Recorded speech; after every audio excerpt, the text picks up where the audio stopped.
Assalamualaikum sahabat santri, ketemu lagi nih bareng saya Novel Handover. Gimana kabarnya nih guys? Semoga di masa-masa pandemi seperti ini kita senantiasa diberikan kesehatan dan juga tetap produktif ya guys ya.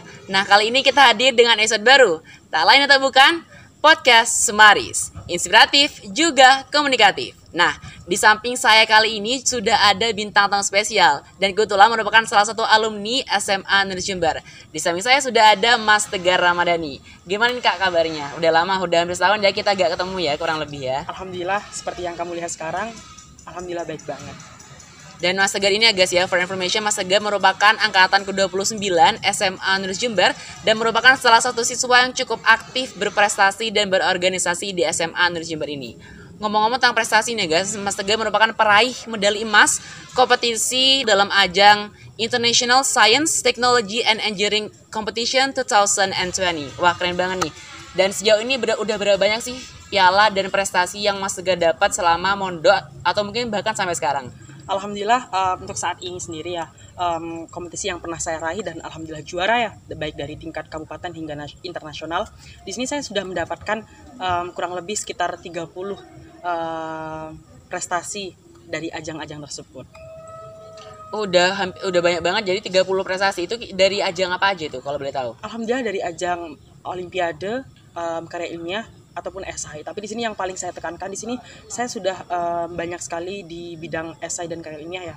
Karena di sini kemarin waktu itu olimpiade saja, di sini saya hanya mengisi waktu luang seperti itu. Jadi saya belajar dan alhamdulillah saya tuangkan untuk menghadapi UTBK. Tapi saya tuangkan di sini untuk belajar untuk di olimpiade seperti itu. Oh jadi esai dan LKT ini jadi fokus sama Mas Tegar ya selama buat menaikkan prestasi itu ya. Kalau betul kenapa sih Mas Tegar tertarik banget atau suka banget sama yang namanya dunia LKT? Sedangkan kita tahu LKT itu susah banget ya guys ya. Jadi kita perlu riset yang panjang dulu baru kita dapat produk yang kita inginkan atau produk unggul itu. Untuk karya ilmiah sendiri ataupun esai ya, di sini sebenarnya esai dan karya ilmiah ini kan banyak sekali membentuk karakter siswa, terutama di bidang kedisiplinan dan kemandirian untuk membuat suatu alternatif pembuatan produk seperti itu untuk mengatasi permasalahan yang ada di lingkungan. Di sini jadi kita ketika mengikuti esai, di sini kita akan banyak sekali mengalami dan belajar bagaimana sih cara membuat esai yang baik, tulisan yang baik, kemudian bagaimana cara penelitian yang baik, kemudian cara presentasi yang baik itu bagaimana sih. Jadi kayak kita pasti akan disuguhkan dengan berbagai macam hal tersebut. Jadi kita akan melatih kemandirian kita agar lebih baik lagi ke depannya seperti itu. Oh, jadi banyak hal ya guys yang bisa kita pelajari dan bisa kita dapatkan dari mempelajari atau terjun ke dunia LKT ini ya. Terus buat Mas Tegar, selama Mas Tegar lomba, berapa daerah yang udah Mas Tegar kunjungi di Indonesia khususnya? Alhamdulillah sejauh ini ya, sebelum masa pandemi kemarin menerjang ya, sampai saat ini yang masih belum pulih juga untuk pandemi COVID-19. Saat itu saya sudah alhamdulillah sudah mengalami berbagai macam perjalanan yang jauh ya, terutama di sini saya udah pernah sampai keliling Pulau Jawa ya. Jadi dari Jawa Tengah, Jawa Timur sampai bahkan dari Jawa Barat pun saya sudah pernah kunjungi. Oh jadi udah sampai Jawa Barat Mas Tegar ya? Alhamdulillah. Ada gak tempat yang Mas Tegar paling berkesan dan Mas Tegar kayaknya gak bakal lupain deh tempat itu? Alhamdulillah sih di daerah Semarang ya, karena kita waktu itu saya berangkat dan pulang tuh sendiri. Jadi di sana Mas Tegar sendiri? Ya seperti itu. Jadi ketika saya sampai di Semarang, saya hanya ditemanin oleh alumni yang ada di sana. Jadi saya ketika pulang pun itu saya sendirian. Jadi kayak pengalamannya itu luar biasa, dari kota orang, dari sini, dari Jember sampai ke Semarang, ke kota orang tuh sendirian tuh. Untuk santri nih ya, wah banget. Kayak saya kan nggak pernah keluar ya selama saya di pondok, jadi wow banget sih menurut saya. Oh, luar biasa. Itu menang ya Mas Tegar kalau kita tahu? Alhamdulillah juara 1. Alhamdulillah guys, Mas Tegar pasti itu yang walaupun sendiri Mas Tegar bisa menangkan kompetisi tersebut dan Mas Tegar bisa menunjukkan kepada penduduk pesantren Selanji bahwa Mas Tegar bisa mengikuti LKTI walaupun sendiri waktu itu ya di sana ya. Alhamdulillah sendiri. Nah terus biar kalian tahu nih guys, Mas Tegar yang kita tahu kan cuma suksesnya doang nih hari ini nih. Ada gak sih perjuangan besar yang Mas Tegar yang kayaknya perlu banget diceritakan ke teman-teman sekalian biar mereka semangat di luar sana tuh. Perjuangan apa yang udah Mas Tegar lakukan biar bisa menorehkan prestasi sebanyak atau mungkin bisa lebih dari Mas Tegar nanti ke depannya buat adik-adik di Semaris ini? Alhamdulillah sih untuk pengalaman mungkin banyak orang di sini melihat aja yang mengalami banyak permasalahan, mungkin dari segi adaptasi yang masih panjang, yang masih on proses pada saat ini, yang masih belum menang sampai saat ini. Yuk kalian bisa, pasti bisa. Satu moto, yuk kalah, ikut lomba lagi. Itulah moto yang harus kalian pikir sampai saat ini, seperti itu. Tuh dengan gak jadi jangan takut kalah ya. Kalah lomba lagi. Terus nih Mas Tegar dari 30 piala, bener kan 30 piala Benar lebih sekali, hampir benar mungkin sekali. lebih ya. 30 piala dan prestasi yang Mas Tegar dapatkan pasti ada dong orang-orang yang selama ini jadi support system Mas Tegar, jadi udah mendukung Mas Tegar sejauh ini. Kira-kira siapa sih beliau dan apa yang ingin Mas Tegar sampaikan kepada mereka? Alhamdulillah untuk support system yang paling utama ialah keluarga ya pertama, yang terutama paling utama yakni orang tua dan mbak saya yang ada di rumah saat ini. Terus yang kedua yakni wali kelas saya selama kelas 1 hingga kelas 3 yang menjadi support system saya selama di sekolah. Itu kan dari Septian Yohanis Amir. Terima kasih Bapak yang telah mendukung saya dari kelas 1 sampai kelas 3. Yang ketiga ialah teman-teman saya, terutama ekspos tercinta, baik dari guru-guru saya dan semua rekan-rekan yang ada di pondok pesantren saat ini, seperti itu.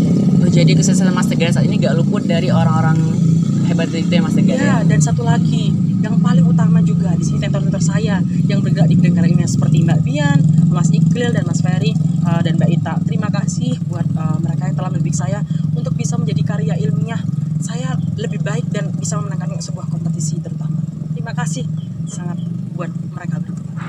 Oke Mas Tegar, terus selama sekolah di Samaris ini, dengar-dengar Mas Tegar dulu aktif ikut berorganisasi Kak, sepertinya. Alhamdulillah Kalau sih boleh ya. tahu boleh ceritakan nggak dulu pengalamannya gimana selama aktif berorganisasi di SMA Unaris Jember ini? Selama di SMA Unaris Jember saya telah mengikuti 2 organisasi besar ya, terutama di bidang karya ilmiah dan OSIS. Baik. Saya dulu pernah menjabat menjadi sekretaris OSIS pada waktu saya masih duduk di kelas 10 SMA. Jadi pas kelas 1 ya Mas Tegar? Ya betul sekali. Kemudian yang kedua saya pernah menjadi ketua umum dari karya ilmiah remaja baik tingkat SMA, SMK maupun MA yang ada di pesantren seperti itu. Oh, keren banget. Jadi Mas Tegar ini memperakasi 3 lembaga itu, Ya, khususnya di seperti bidang KIR ya, betul khususnya. lagi. Sangat benar. Saya menjadi ketua umum di situ seperti itu.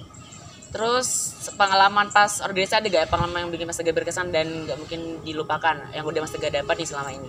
Wow banget sih ya untuk lomba-lomba saya ya yang ada di luar kota terutama ya, yang alhamdulillah dengan karya ilmiah saya sampai bisa keliling Pulau Jawa ya, alhamdulillah banget itu.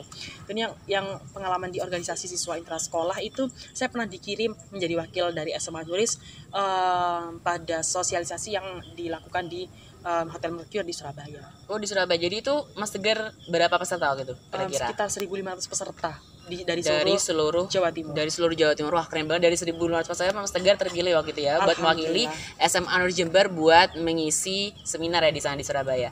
Terus Mas Tegar nih ya, selama sekolah dan mondok nih ya di SMA Nuris dan juga di pesantren Nuris di sini, ada gak sih suka dan duka yang Mas Tegar rasakan? Dari dukanya dulu deh, kira-kira apa sih? Untuk dukanya sendiri pasti udah banyak ya yang tahu ya, untuk anak pondok pesantren pastinya ya.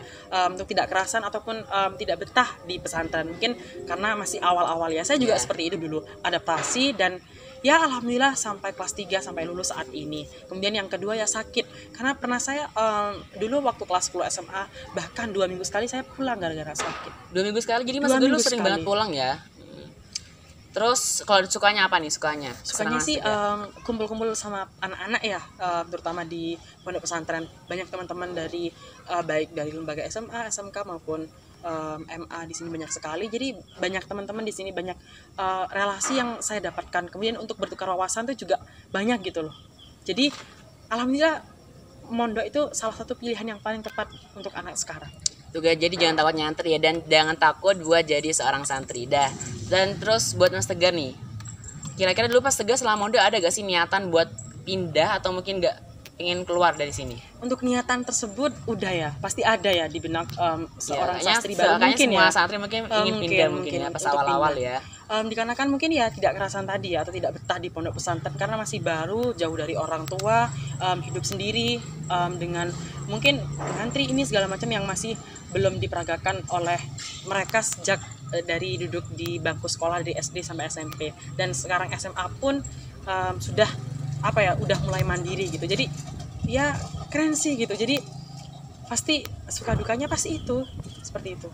Terus siapa sih yang mendukung jadi sport system Mas Tegar, yang mendukung Mas Tegar berkekeh sampai bertahan 3 tahun di sini? Pasti, mungkin apa, dukungan orang tua atau mungkin teman-teman?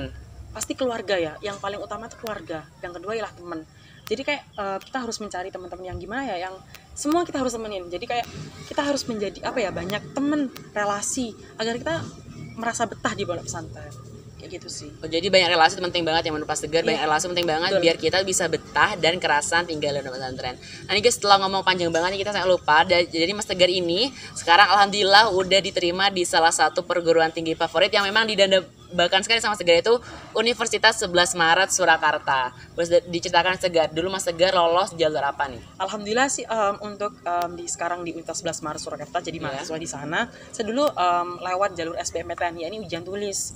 Jadi ujian tulis ini banyak bener-bener banget kita dilatih untuk gimana sih belajar kalian selama 3 tahun. Jadi bener-bener diasah banget gitu di SBMPTN ini. Jadi banyak dari berbagai macam daerah mengikuti seluruh yang mahasiswa atau seluruh siswa yang ingin menjadi mahasiswa di sana dilatih untuk mengerjakan soal, dan banyak sekali sih. Jadi bisa dibilang tesnya ketat banget ya Mas Ya, Tegar ketat ya? banget dari seluruh siswa yang ada di Indonesia. Yang ngomong-ngomong tesnya ketat nih, ada gak sih tips belajar biar lolos SBMPTN buat teman-teman yang saat ini mungkin masih sudah duduk di bangku kelas 12 SMA? Untuk tips ya, terkhusus ya bagi anak yang sekarang duduk di bangku kelas 12 yang ingin pindah jurusan, ya dari Saintek ataupun Sosum, dari Sosum maupun Saintek. Kalau bisa, belajarnya teman-teman itu harus dimulai dari kelas 2 semester akhir. Karena waktunya itu sangat terbatas banget ya untuk kelas 3, untuk SMA ya. Jadi kita harus punya waktu yang banyak sekali untuk belajar. Seperti itu sih. Oh, jadi dulu Mas Tegar ini lolos jalur SBMPTN ya? Iya, seperti Dan itu. kabarnya dulu Mas Tegar sempat gagal kalau boleh tahu. Alhamdulillah sempat gagal banyak kali. Itu kalau boleh tahu 8 di kali. jalur apa aja gagalnya? Terutama di jalur SNMPTN ya. Mungkin nilai saya juga kurang memadai karena saya nilai di sini mungkin ada yang kurang di salah satu semester. Mungkin ya digara-garakan mungkin banyaknya sekali aktivitas saya, jadi mungkin belajar saya pun jadi terganggu. Jadi buat teman-teman di sini, yuk bisa yuk kelas 3 sekarang, yuk perbaiki nilai. Sekarang harus bisa perbaiki nilai, banyakin prestasi, mungkin bisa lolos di SNMPTN, karena SNMPTN itu merupakan jalur yang paling didambakan oleh setiap siswa di seluruh Indonesia. Ya guys, so buat kalian yang saat ini sedang duduk di dalam kelas 12, terus semangat nih katanya Mas Tegar belajarnya biar bisa lolos jalur SBMPTN. Atau mungkin alhamdulillah jika kalian bisa lolos jalur SNMPTN atau jalur rawat sendiri itu Mas Tegar ya. Benar sekali. Terus kira-kira selama Mas Tegar kuliah di luar kota nih, apa orang tua gimana mendukung atau tidak, bahkan sebenarnya tidak mendukung sebenarnya?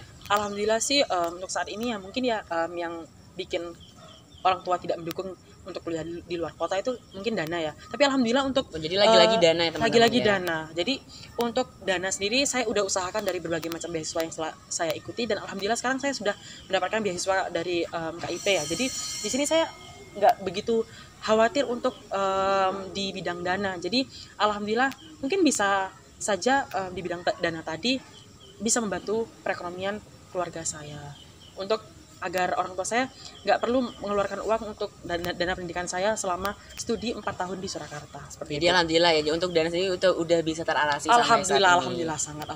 Terus sampai saat ini kalau tahu kuliahnya masih online nggak sih? Masih online ya? Alhamdulillah masih online. Dari pihak universitas sendiri atau mungkin dari pihak sana ada gak sih udah kabar-kabar akan adanya offline atau tatap muka? Alhamdulillah sih untuk tatap muka ya sekarang di UNS sendiri itu sekarang masih percobaan ya, pada tahap percobaan, mungkin nanti akan dievaluasi berikutnya. Tapi kabar-kabar yang paling banyak dibicarakan pasti tahun depan ya, baik dari seluruh universitas pun yang ada di Indonesia mungkin akan melakukan tatap muka semester depan mungkin, dikarenakan mungkin tahun depan mungkin sudah pandemi ini sudah sedikit reda, seperti itu. Kita doain yang terbaik aja teman-teman. Kita doakan Terus terbaik saja. selama di sana tuh Mas Tegar udah aktif berorganisasi dan ikut lomba-lomba gak sih, sama halnya seperti saat mondok di Nur di sini? Alhamdulillah kemarin saya sempat mengikuti UKM studi ilmiah mahasiswa yang ada di UNS. Di UNS sana. Iya, sudah mengikuti studi ilmiah UKM di studi ilmiah di tingkat universitas maupun dari fakultas, seperti itu. Dan gimana itu proses kinerjanya? Alhamdulillah sama sih ya, untuk prosesnya sama seperti SMA. Ya kita dilatih untuk membuat esai ya, karena di sini UKM-nya berfokus pada studi ilmiah ya. Jadi mungkin di sini lebih ke penulisan dan penelitian dan presentasi mungkin ya. Jadi mengolah banget public speaking kita gitu. Kayaknya Mas Tegar suka banget ya guys ya sama dunia LKTI dan SSN. Sampai di kuliah pun Mas Tegar masih fokus nih sama dunia LKTI-nya. Alhamdulillah. Lah terus Mas Tegar selama kuliah nih gimana? Temannya udah banyak gak? Alhamdulillah banyak sih ya. Untuk UNS sendiri kan juga universitas lumayan ya, dan bagus banget ya. Menurut saya sih bagus banget. Karena di sana banyak sekali rekan-rekan saya dari universitas yang lain menginginkan masuk sana gitu. Jadi sekolah-sekolah lain kan banyak sekali di Indonesia ya, jadi mereka berlomba-lomba untuk masuk UNS, dan alhamdulillah saya menjadi salah satu yang bisa masuk sana. Jadi teman saya pasti banyak dong, dari Sabang sampai Merauke pasti banyak yang kuliah di UNS seperti itu. Jadi keren banget ya Mas Tegar nih, jadi salah satu orang terpilih biar bisa kuliah di kayaknya UNS itu 10 besar terbaik kalau nggak salah di Indonesia. Alhamdulillah, Tuh guys, keren banget. Terus menurut Mas Tegar apa sih selama di sana itu selama suka duka selama kuliah sampai sejauh ini? Suka dukanya sih masih online ya sekarang ya. Jadi saya udah nggak kebiasaan mungkin dari offline, dari pondok pesantren ya mungkin ya yang notabene-nya sekarang offline, kemudian dialihfungsikan jadi online ya. Jadi saya masih sangat shock banget gitu, kayak kok bisa sih online seperti ini ternyata. Jadi lebih baik offline lah, mungkin pandemi ini segera berakhir ya. Sedih banget ya teman-teman ya, semoga kita doa bareng-bareng nih biar pandemi bisa berakhir dan semuanya bisa terbaik buat kita semua. Amin. Terus selama kuliah apa perubahan signifikan yang mungkin Mas Tegar rasakan selama kuliah di sana, atau bahkan mungkin masih sama seperti nyantri di sini? Alhamdulillah pondok pesantren kan mengajarkan kita dari kemandirian, disiplin dan segala macam ya. Jadi kayak mungkin benar-benar alhamdulillah saya sudah dilatih dari pesantren ya. Jadi saya nggak terlalu berpikir, nggak terlalu berubah gitu. Jadi memang benar-benar mungkin deadline tugas yang begitu padat ya. Jadi alhamdulillah sudah diajarkan sejak masih SMA. Jadi saya nggak shock begitu untuk deadline tugas yang mungkin banyak banget ya. Jadi perubahan signifikan mungkin nggak dirasakan, cuman Mas Tegar mungkin karena udah terbiasa. Jadi perubahannya hanya sedikit ya. Jadi yang Mas Tegar rasakan mungkin hanya sedikit, hanya beberapa perubahan yang mungkin Mas Tegar rasakan selama kuliah di sana. Nah guys, oke deh, mungkin di beberapa menit terakhir video ini mungkin apa sih pesan yang ingin Mas Tegar sampaikan buat teman-teman di luar sana, atau mungkin buat Mas Tegar sendiri ke depannya agar bisa mencapai apa yang mereka inginkan? Untuk pesan saya yang paling utama ya di sini untuk adik-adik saya yang sekarang di kelas 1, 2, 3 di SMA Nuris, MA maupun SMK yang ada di lembaga Pondok Pesantren Nurul Islam. Jadi terutama di sini pesan saya untuk anak-anak kir ya, terutama untuk adik-adik saya ya. Kalian pasti bisa, yuk kalian bisa semangat, terus latihan, terus membuat kreasi inovasi dan membuat tulisan yang baik, prestasi yang bagus. Pasti kalian bisa, you can do it untuk bisa melakukan hal tersebut. Pasti kalian bisa. Jadi kayak di sini kita harus mengenali diri kita sendiri. Bagaimana sih kita untuk cara menang? Pasti kan akan menemukan passion kalian masing-masing di situ. Jadi yang terbaik buat kalian semua. Dan untuk sekarang adik-adik yang kelas 3 sekarang yang ada di SMA, MA maupun SMK yang ada di Pondok Pesantren Nurul Islam, saya yakin kalian bisa untuk menghadapi ujian dari kelas 3 saat ini maupun untuk menghadapi ujian masuk ke perguruan tinggi yang kalian inginkan. Jadi yuk bareng aku masuk di Universitas 11 Maret Surakarta ataupun dari universitas terbaik yang kalian inginkan sejak kalian duduk dari kelas 1 SMA maupun sampai kalian lulus saat ini. Tuh guys, jadi kuncinya nih, never give up cause you can do it. Jadi kalian bisa selagi kalian mau berusaha dan berdoa, pasti kalian akan nemu jalan keluarnya. Jadi terus buat Mas Tegar sendiri apa sih keinginan Mas Tegar ke depannya yang Mas Tegar harapkan sampai di titik saat ini? Alhamdulillah yang paling saya inginkan pasti orang tua ya, membanggakan orang tua itu yang paling utama. Namun yang pencapaian yang paling ingin saya dapatkan ketika saya duduk di bangku kuliah terutama ya, saya ingin banget untuk menjadi mawapres UNS, itu yang paling pingin saya. Kemudian mendapatkan sebuah penghargaan di Pekan Ilmiah Mahasiswa Nasional, terutama yang menjadi salah satu ajang yang paling bergengsi yang ada di mahasiswa, seperti itu. Kita aminkan ya Sobat Santri, semoga apa yang Mas Tegar inginkan bisa tercapai ke depannya. Amin, amin, ya rabbal alamin. Oke Mas Tegar, thank you so much udah nyempatin waktunya buat datang di podcast Mas kali ini. Dan sekali lagi congratulations dan semoga sukses selalu. Amin, amin. Terus buat teman-teman sekalian, terima kasih banyak udah tonton edisi kita kali ini, yaitu podcast Semaris. Jangan lupa buat klik like, komen, dan share video ini. Jangan lupa untuk tekan lonceng notifikasinya biar kalian tidak ketinggalan updatean video terbaru Semaris TV. Sampai jumpa di podcast berikutnya. Wassalamualaikum warahmatullahi wabarakatuh.